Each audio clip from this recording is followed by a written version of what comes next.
Welcome to Jyothi TV బులెటిన్ల ముందుగా headlines చూద్దాం. హైదరాబాద్ లో కొనసాగుతున్న తెలుగు రాష్ట్రాల సీఎంల సమావేశం. విభజన అంశాలపై చర్చిస్తున్న చంద్రబాబు రేవంత్ రెడ్డి. ప్రజాభవన్ లో చంద్రబాబుకు స్వాగతం పలికిన సీఎం రేవంత్ రెడ్డి, బట్టి విక్రమార్క.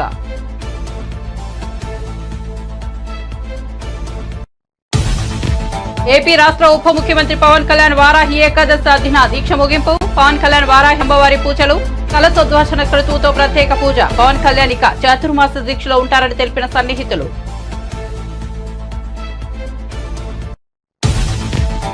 దాడుల సంస్కృతిని చంద్రబాబు ప్రోత్సహిస్తున్నారన్న జగన్. రాష్ట్రంలో భయానక వాతావరణాన్ని సృష్టిస్తున్నారని మండిపాటు. హామీల అమలుపై దృష్టి సాధించాలని హితవు.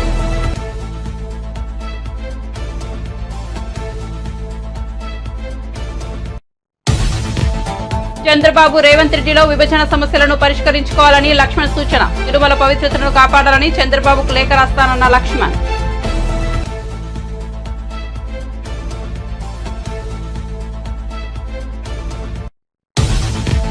ఉభయ రాష్ట్రాలకు ఆనందాన్నిచ్చేలా సీఎంల సమావేశం జరగాలన్న ఎంపీ రఘునందన్ రావు. స్నేహపూర్వక వాతావరణంలో భేటీ సఫలం కావాలన్న రఘునందన్ రావు. ఈ సమావేశం ఫలితాలు ఇరు రాష్ట్రాల ప్రజలకు ఆనందం పంచేలా ఉండాలని ఆకాంక్ష. కేబినెట్ హోదాతో పబ్లిక్ అఫైర్స్ సలహాదారుగా కేశవరావు నియామకం. ఈ మేరకు ఉత్తర్వులు జారీ చేసిన రాష్ట్ర ప్రభుత్వం. ఇటీవల కాంగ్రెస్ పార్టీలో చేరిన కేశవరావు.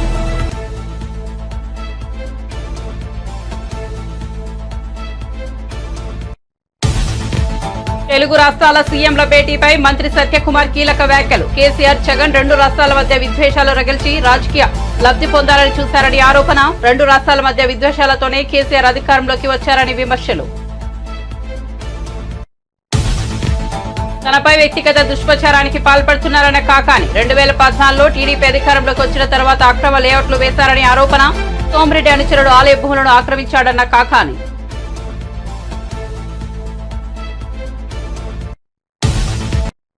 ఇక వార్త వివరాల్లోకి వెళ్తే ఆంధ్రప్రదేశ్, తెలంగాణ మధ్య విభజన సమస్యలను పరిష్కరించేందుకు ఇరు రాష్ట్రాల ముఖ్యమంత్రులు చంద్రబాబు, రేవంత్ రెడ్డి హైదరాబాద్ లోని ప్రజాభవన్ లో భేటీ అయ్యారు. ఆంధ్రప్రదేశ్ ముఖ్యమంత్రి చంద్రబాబు, తెలంగాణ సీఎం రేవంత్ రెడ్డి భేటీ ఉత్కంఠ రేపుతోంది.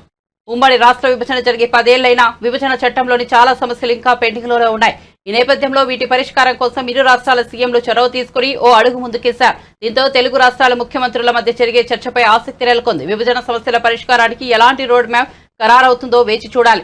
ప్రజాభవన్ లో జరిగే ముఖ్యమంత్రుల సమావేశానికి తెలంగాణ తరపున డిప్యూటీ సీఎం బట్టి, మంత్రులు శ్రీధర్ బాబు, పొన్నం ప్రభాకర్, ప్రభుత్వ ప్రధాన కార్యదర్శి శాంతికుమారి, మరో 2 అధికారులు హాజరయ్యారు. అటు ఏపీ నుంచి మంత్రులు అనగాని సత్యప్రసాద్, కందుల దుర్గేష్, బీసీ జనార్దన్ రెడ్డితో పాటు ఏపీ ప్రభుత్వ సలహాదారు కార్యదర్శి నీరబ్ కుమార్, ఉన్నతాధికారులు రవిచంద్ర, కార్తికేయ మిశ్రా తదితరులు హాజరయ్యారు.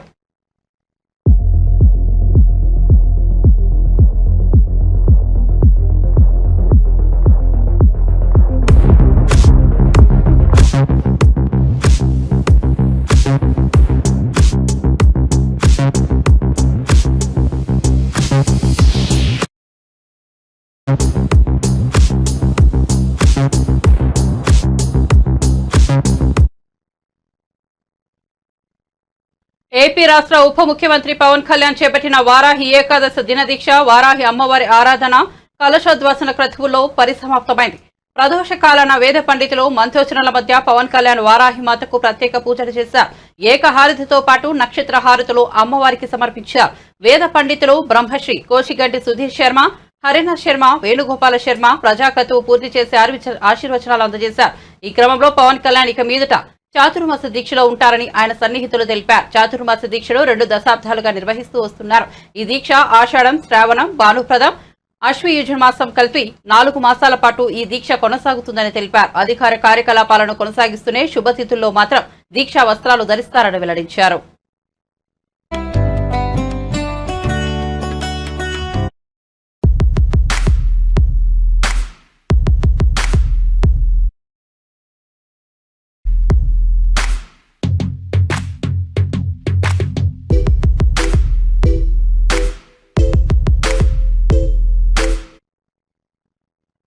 ఏపీ ముఖ్యమంత్రి చంద్రబాబుపై మాజీ సీఎం జగన్ మరోసారి తీవ్ర వ్యాఖ్యలు చేశారు. గతంలో ఎండలు లేని విధంగా దాడుల సంస్కృతిని చంద్రబాబు ప్రోత్సహిస్తున్నారని మండిపడ్డారు.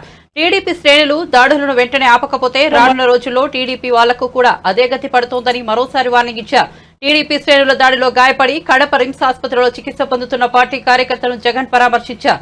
ఈ సందర్భంగా ఆయన మాట్లాడుతూ ఈ వ్యాఖ్యలు చేశారు. వైసీపీకి ఓటు వేశారనే ఉద్దేశంతో 20 ఏళ్ల పిల్లాడిని దారుణంగా కొట్టారని జగన్ అన్నారు. ఇలాంటి దాడులు గతంలో ఎప్పుడూ జరగలేదని, రాష్ట్రంలో చంద్రబాబు ఒక భయానక వాతావరణాన్ని సృష్టిస్తున్నారని మండిపడ్డారు. శిశుపాలుడి పాపాల మాదిరి చంద్రబాబు పాపాలు రోజు రోజుకు పెరుగుతున్నాయని, అధికారం మారిన రోజున ఆ పాపాలు తనకు కూడా చుట్టుకుంటున్నాయనే విషయాన్ని చంద్రబాబు గుర్తించాలని చెప్పారు. తెలుగుదేశం పార్టీ కార్యకర్తలకి చుట్టుకుంటుంది. చంద్రబాబు నాయుడు అనుకుంటా ఉన్నాడు తానేదో ఈ మాదిరిగా చేసి భయాందోళన క్రియేట్ చేసి వైఎస్ఆర్ కాంగ్రెస్ పార్టీకి ఓటు వేసిన వాళ్ళని కొట్టడం వల్ల ఒక తెలియని ఆనందం తనలో ఏదో పొందాలని చెప్పి అనుకుంటా ఉన్నాడు. రాష్ట్ర వ్యాప్తంగా ఒక భయాన్ని క్రియేట్ చేయాలని ప్రయత్నం చేస్తూ ఉన్నాడు. కానీ నేను చంద్రబాబు నాయుడు గారికి మరొక్కసారి కూడా చెప్తా ఉన్నా, ఒక చెడు సాంప్రదాయానికి నాంది పలుకుతా ఉన్నారు. దయచేసి ఆపండి. ఆపకపోతే మాత్రం ఎల్లకాలం మీరే అధికారంలో ఉండరు.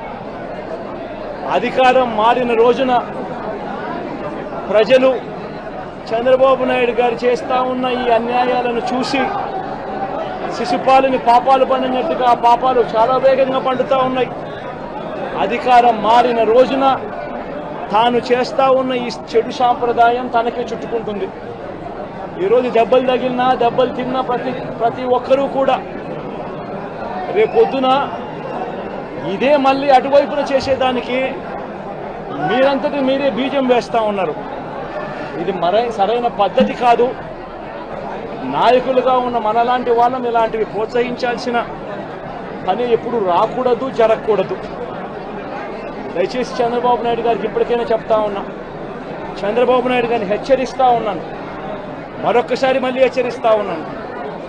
ఇది కరెక్ట్ సాంప్రదాయం కాదు, దయచేసి దీన్ని ఆపమని చెప్పి. నిజంగానే ఒకసారి మీరు కూడా వెళ్ళి ఒకసారి చూడండి. ఒకసారి ఏం పాపం చేశాడు నా పిల్లోని, ఎందుకు కొట్టారు, ఏం పాపం చేశాడని కొట్టారు. రాష్ట్ర విభజన సమస్యలను పరిష్కరించుకునే లక్ష్యంతో ఏపీ తెలంగాణ ముఖ్యమంత్రులు చంద్రబాబు రేవంత్ రెడ్డి భేటీ అవుతున్న సంగతి తెలిసిందే. హైదరాబాద్లోని ప్రజాభవన్లో జరగనున్న ఈ సమావేశం ఇరు రాష్ట్రాల మధ్య ఉన్న విభజన సమస్యలను పరిష్కారం చూపుతుందనే ఆశాభావంతో అందరూ ఉన్నారు. ఈ నేపథ్యంలో బీజేపీ సీనియర్ నేత ఎంపీ లక్ష్మణ్ ఇరువురు ముఖ్యమంత్రులకు కీలక సూచన చేశారు. రాష్ట్ర విభజన సమస్యలను పరిష్కరించుకునే దిశగా ఇరు రాష్ట్రాల ముఖ్యమంత్రులు అడుగు వేయడం శుభపరిణామమని ఆయన అన్నారు. విభజన హామీలను ఇద్దరు సీఎంలు పరిష్కరించుకోవాలని కోరారు. హైదరాబాద్ లో మీడియాతో మాట్లాడుతూ ఆయన ఈ మేరకు వ్యాఖ్యానించారు. దానికి కావాల్సిన బాధ్యత ముఖ్యమంత్రిగా చంద్రబాబు నాయుడు గారి మీద చెప్పి ఒక బహిరంగ లేఖను విడుదల చేస్తున్నాం. దయచేసి విలేకరులు దాన్ని పరిగణలోకి తీసుకోవాల్సి కోరుతాం. పరమేష్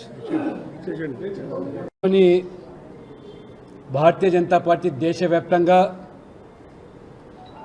పలు సేవా కార్యక్రమాలే కాకుండా పలు కార్యక్రమాలను నిర్వహిస్తూ డాక్టర్ శ్యామప్రసాద్ ముఖర్జీ చిన్న వయసుకు విభేదించి తన మంత్రి పదవికి రాజీనామా చేయడమే కాకుండా భాగంగా చివరికి ప్రభుత్వం ఏర్పడినటువంటి మొదటి రోజుల్లోనే 70 సంవత్సరాలుగా పట్టినటువంటి ఆ పీడను వదిలించుకునే దానికి నరేంద్ర మోడీ గారు ప్రధానమంత్రిగా, హోంమంత్రిగా అమిత్ షా గారు చొరవ వల్ల 370 ఆర్టికల్ రద్దు కావడము, భారత రాజ్యాంగం పరిధిలోకి కాశ్మీర్ కూడా అంతర్భాగం కావడం, లేనట్టయితే పార్లమెంట్లో చేసే ప్రతి చట్టం కూడా జమ్మూ కాశ్మీర్ అసెంబ్లీకి వర్తించకుండా ఏ రకమైనటువంటి కుట్రలకు కుతంత్రాలకు పన్నారో దానికి మరి స్వస్తి పలికినటువంటి ప్రభుత్వం మోదీ గారి ప్రభుత్వం. ఆ రకంగా భారత ప్రజల చిరకాల వాంఛను నెరవేర్చినటువంటి ఆనాటి నుంచి కూడా కాంగ్రెస్ ఓటు బ్యాంకు రాజకీయాల్లో భాగంగానే మైనార్టీల యొక్క ప్రాబల్యం కోసము కాశ్మీర్ ప్రజలను ఏ రకంగా వారి హక్కులను కాలరాశారు, వాళ్ళ అధికారాలను ఏ రకంగా హరింపజేశారు, అక్కడ ఉన్నటువంటి హిందువులు ఏ రకమైనటువంటి మరి పడ్డ బాధలు ఇవన్నీ కూడా కథలుగా ఇవాళ చెప్పుకునే పరిస్థితి. ఇవాళ కాంగ్రెస్ పార్టీ నెహ్రూ విధానాలను కాశ్మీర్లో ఉన్న ప్రజలకు ఇస్తే దాన్ని ఎటువంటి చర్చకు లేకుండా మరి మోదీ గారు ఎస్సీ ఎస్టీలకు రిజర్వేషన్లు పొడిగించిన విధానం అంతేకాదు మోదీ ప్రభుత్వమే సబ్కా సాత్ సబ్కా వికాస్ అన్నప్పుడు AP CM Chandrababu Telangana CM Revanth రెడ్డిల మధ్య ఎప్పటి నుంచో సత్సంబంధాలు ఉన్నాయని, కాబట్టి నేటి సమావేశంలో 10 ఏళ్లుగా పెండింగ్ లో ఉన్న సమస్యలపై తూతూ మంత్రంగా కాకుండా ఇదే చివరి సమావేశం అన్నట్లుగా జరగాలని బీజేపీ ఎంపీ రఘునందన్ రావు సూచించారు. శనివారం ఆయన మీడియాతో మాట్లాడుతూ ప్రజాభవన్ వేదికగా సాయంత్రం 6 గంటలకు ఇరు రాష్ట్రాల సీఎంలు భేటీ కాబోతున్నారని, ఈ సమావేశం ఫలితాలు 2 రాష్ట్రాల ప్రజలకు ఆనందం పంచేలా ఉండాలని ఆకాంక్షించారు.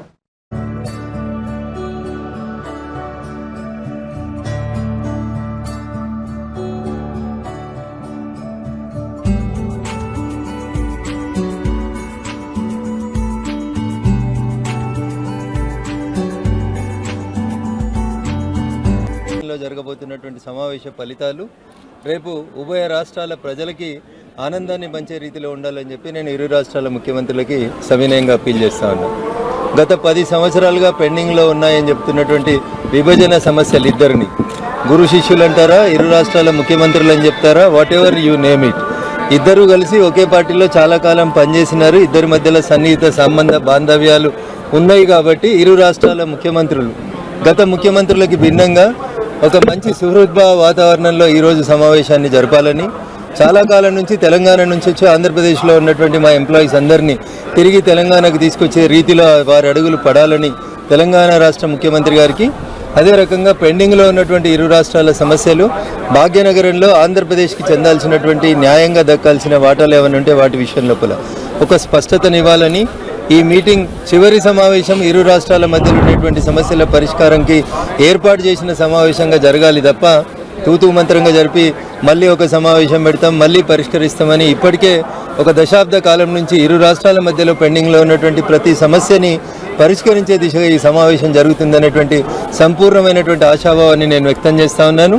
ఆ దిశగానే ఇరు రాష్ట్రాల ముఖ్యమంత్రులు తమ పరిణతిని ప్రదర్శించి 2 రాష్ట్రాల సమస్యలకి ఒక చరమగీతం పలికితే బాగుంటుందనేది ఉభయ రాష్ట్రాల ప్రజల న్యాయబద్ధమైనటువంటి కోరికగా నేను వారి ముందు ఉంచదలుచుకున్నాను. సో దేవుడి ముందు రాజకీయాలు మాట్లాడడం సమంజసం కాదు. భారతీయ జనతా పార్టీ కేంద్ర నాయకత్వం ఏది సమంజసమని భావిస్తే, ఏ కార్యకర్తకు ఏ స్థాయిలో ఎక్కడ బాధ్యతలు ఇస్తే, ఏది న్యాయం అనిపిస్తే కేంద్ర పార్టీ తీసుకునేటువంటి నిర్ణయాన్ని క్రమశిక్షణ కలిగినటువంటి కార్యకర్తగా ప్రతి ఒక్కరం పాటిస్తాం. ఆశపడడం అడగడంలో తప్పుందని నేను అనుకోవట్లేదు. అర్హత ఉన్నటువంటి చాలామంది నాయకులు అడుగుతా ఉన్నాం. అందులో పార్టీ హైకమాండ్ తీసుకునే తుది నిర్ణయానికి శిరసా వహిస్తాం, కట్టుబడి ఉంటాం. ప్రజల ఆశలకు అనుగుణంగా చంద్రబాబు పాలన ఉంటుందని దేవాదాయ శాఖ మంత్రి ఆనం రామనారాయణ రెడ్డి తెలిపారు. మంత్రి నారాయణ నివాసంలో ఎమ్మెల్యేలతో మంత్రులు నారాయణ, ఆనం రామనారాయణ భేటీ అయ్యారు.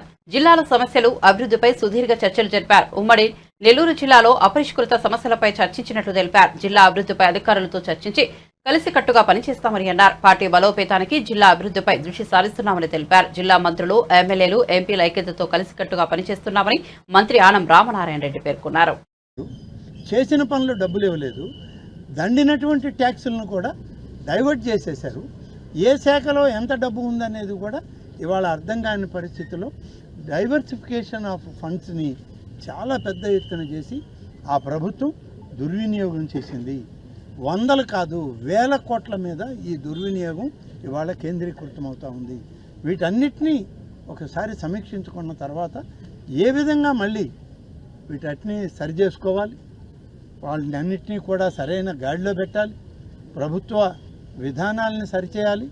ఇవాళ అధికార యంత్రాంగం కూడా గత ప్రభుత్వంలో ఉన్న నాయకులతో చాలామంది అంటగాగారు. వాళ్ళందరినీ కూడా ఇవాళ గాడిలో పెట్టాలి, వాళ్ళందరికీ కూడా సరైన మార్గం చూపించాలి. వాళ్ళ ఉద్యోగం, వాళ్ళ బాధ్యత భద్రత ఏంటో వాళ్ళకు కూడా చెప్పాల్సిన బాధ్యత ఇవాళ మా మీదే ఉంది. కాబట్టి ఇవన్నీ కూడా కొద్ది కాలంలో సర్దుబాటు చేసుకొని మంచి ప్రణాళికతో ఈ రాష్ట్రంలో అభివృద్ధి చేయడానికి, మరీ ముఖ్యంగా ఈ జిల్లాను అభివృద్ధి చేయడానికి అందరం కలిసి చేయడం జరుగుతుందని చెప్పి తెలియజేస్తుంది.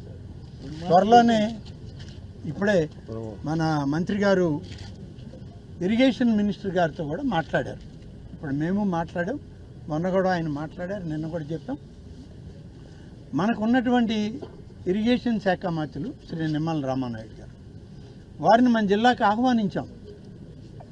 ఆహ్వానించి మొదటగా అసలు ఇవాళ భద్రత ఉందా లేదా, భారీ ప్రవాహం వరద వస్తే నెల్లూరు జిల్లాకే కాదు తమిళనాడుకు కూడా దాహార్తి తీర్చేటువంటి life line project Somasila project 78 టీఎంసీల ప్రాజెక్టు అదే ప్రశ్నార్థకమైంది ఇవాళ. గతంలో అన్నమయ్య ప్రాజెక్టు డ్యామేజెస్తో వచ్చినటువంటి ప్రమాదం ఇప్పటికీ కనీసం 10% కూడా వాళ్ళు రెక్టిఫై చేయాలి. అంతేకాదు ఇవాళ సోమశిల ప్రాజెక్టుకు వరద వస్తే మనం చేయాల్సిన ఫ్లడ్ గేట్లు ఎత్తాలి. ఫ్లడ్ గేట్లు ఎత్తడానికి అవి లేట్లేదు.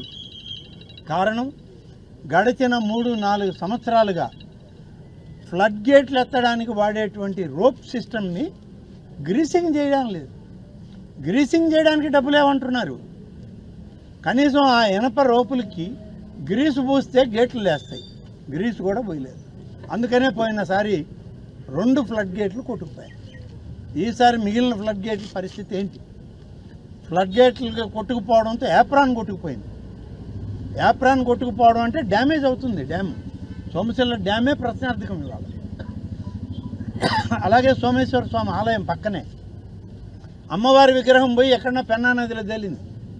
అవన్నీ తీసుకొచ్చాం. మళ్ళీ వీటన్నిటిని కూడా పరిశీలించమని ఇరిగేషన్ మంత్రి గారిని కోరాం. వారు కూడా మరొక వారం రోజుల్లో వస్తానన్న హామీ నారాయణ గారికి మా అందరికి కూడా ఇవ్వడం జరిగింది. వారు వచ్చినప్పుడు ఇంకా కొంచెం క్లారిటీతో ఈ యొక్క పనుల గురించి మాట్లాడడం జరుగుతుంది.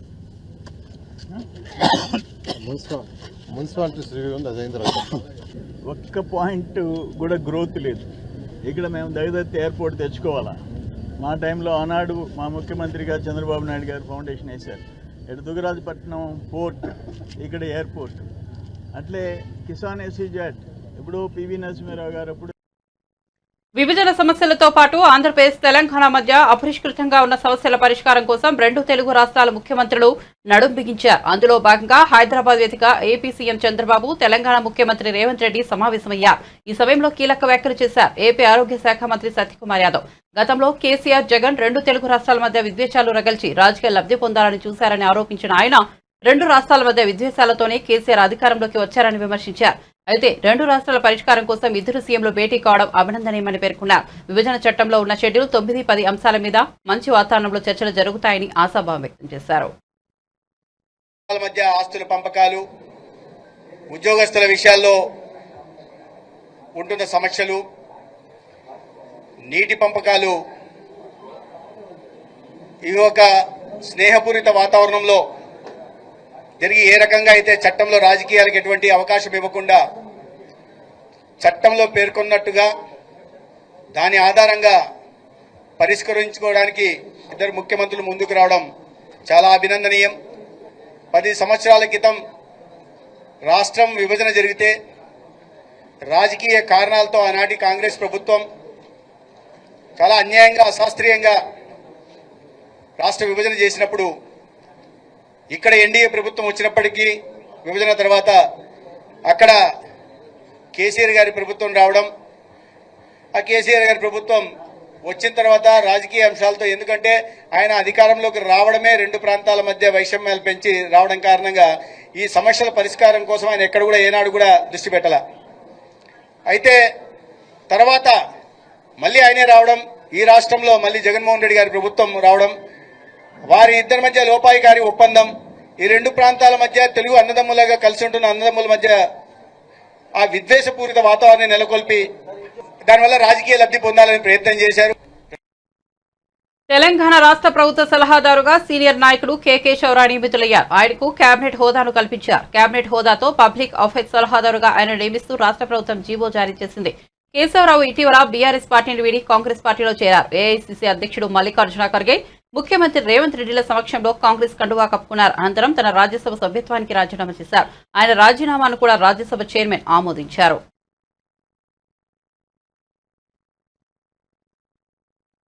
ఆంధ్రాలో పెళ్లి కొడుకు అయితే తెలంగాణలో ఎందుకు పందిరి వేస్తున్నారో అర్థం కావడం లేదని రేవంత్ రెడ్డి చంద్రబాబు భేటీపై మాజీ మంత్రి నిరంజన్ రెడ్డి వ్యంగ్యాస్త్రాలు సంధించారు. తెలంగాణ భవన్లో నిరంజన్ రెడ్డి మీడియాతో మాట్లాడారు. చేస్తాం, మరింత షార్పెన్ చేస్తామని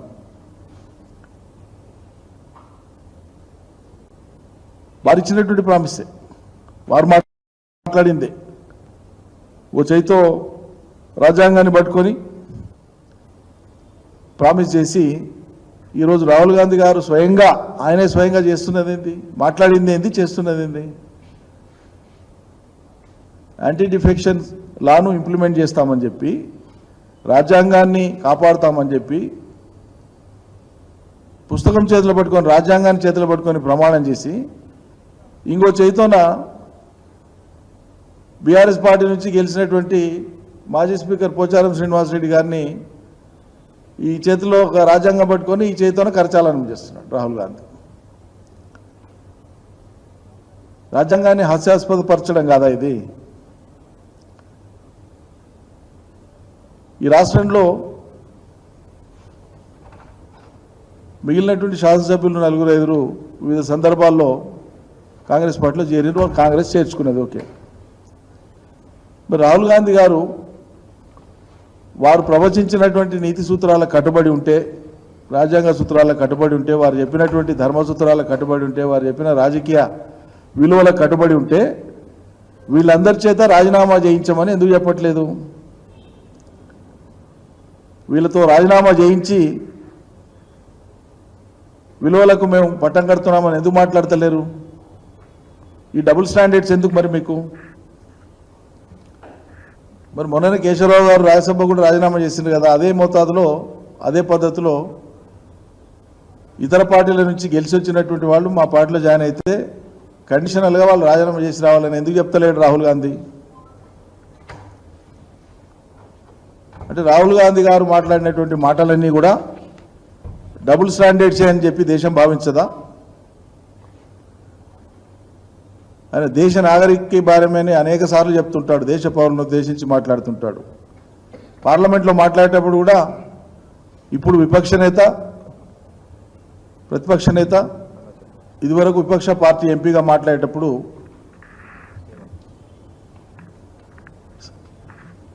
పార్లమెంట్ సభ్యుడిగానే కాదు, నేను ఒక నాగరికుడిగా ఈ దేశ పౌరుడిగా ప్రశ్నిస్తున్నానని మోడీ గారిని అనేక సార్లు ప్రశ్నించింది అనేక విషయాలలో. వాటన్నింటినీ ఎన్నికల మేనిఫెస్టోలో పెట్టినారు. రేపు మేము ఈ రకమైన సుందర భారతాన్ని నిర్మిస్తామని చెప్పినారు. పచ్చి అవకాశవాదంతోనే వాళ్ళ తిలోదకాలు ఇచ్చి వాటన్నిటికీ ఒక్కటంటే ఒకటి చెప్పిన మాటకు దిక్కులేదు. ఆయన సాక్షిగా చెప్పినటువంటి ఈ రాష్ట్రంలోని గ్యారంటీలకు దిక్కులేదు, సంక్షేమ అభివృద్ధికి సంబంధించిన గ్యారంటీలకు దిక్కులేదు. రాజకీయ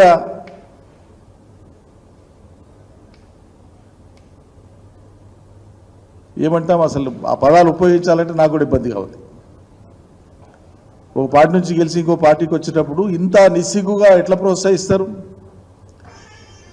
చెవులు వినిపిస్తలేవా, కళ్ళు కనిపిస్తలేవా? మరి కాంగ్రెస్ అధిష్టానానికి మనకు తెలియకుండా జరుగుతుందా?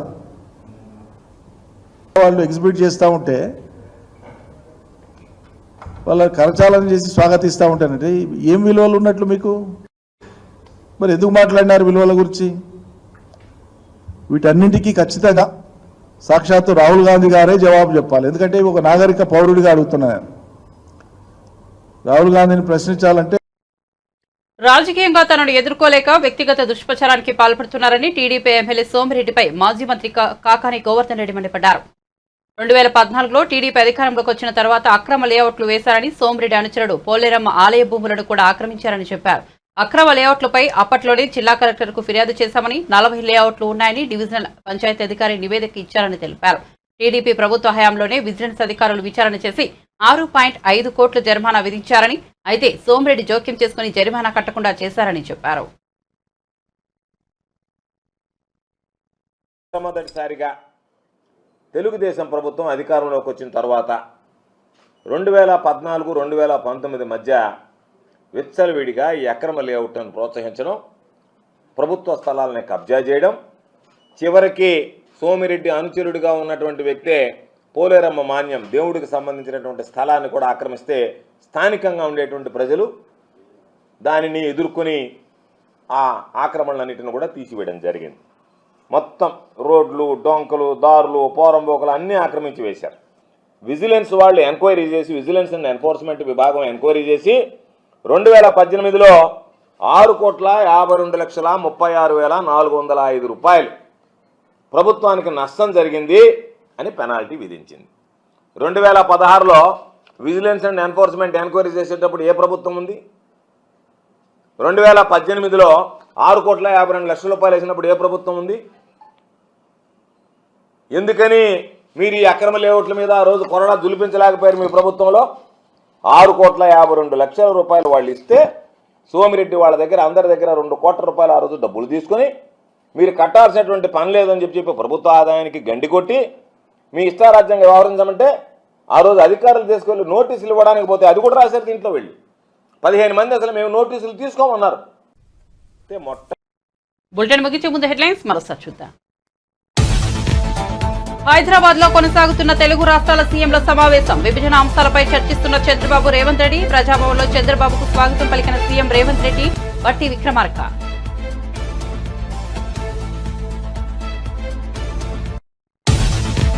ఏపీ రాష్ట్ర ఉప ముఖ్యమంత్రి పవన్ కళ్యాణ్ వారాహి ఏకాదశి దిన దీక్ష ముగింపు. పవన్ కళ్యాణ్ వారాహి అమ్మవారి పూజలు, కలధోస్ వాసన క్రతువుతో ప్రత్యేక పూజ. పవన్ కళ్యాణ్ ఇక చాతుర్మాస దీక్షలో ఉంటారని తెలిపిన సన్నిహితులు.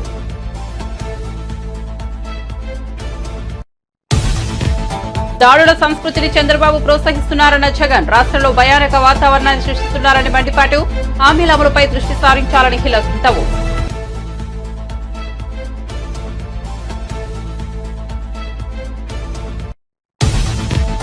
చంద్రబాబు, రేవంత్ రెడ్డిలో విభజన సమస్యలను పరిష్కరించుకోవాలని లక్ష్మణ్ సూచన. తిరుమల పవిత్రతను కాపాడాలని చంద్రబాబుకు లేఖ రాస్తానన్న లక్ష్మణ్.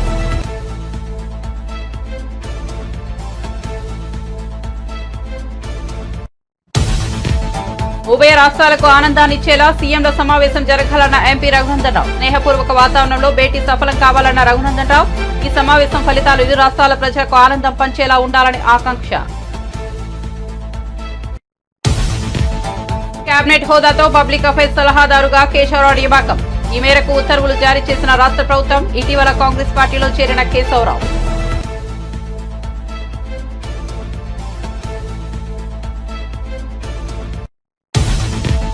తెలుగు రాష్ట్రాల సీఎం భేటీపై మంత్రి సత్యకుమార్ కీలక వ్యాఖ్యలు. కేసీఆర్, జగన్ 2 రాష్ట్రాల మధ్య విద్వేషాలు రగిల్చి రాజకీయ లబ్ధి పొందాలని చూశారని ఆరోపణ.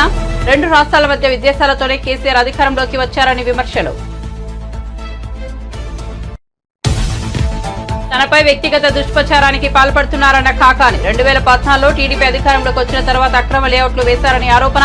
సోమిరెడ్డి అనుచరుడు ఆలయ భూములను ఆక్రమించాడన్న కాకాని.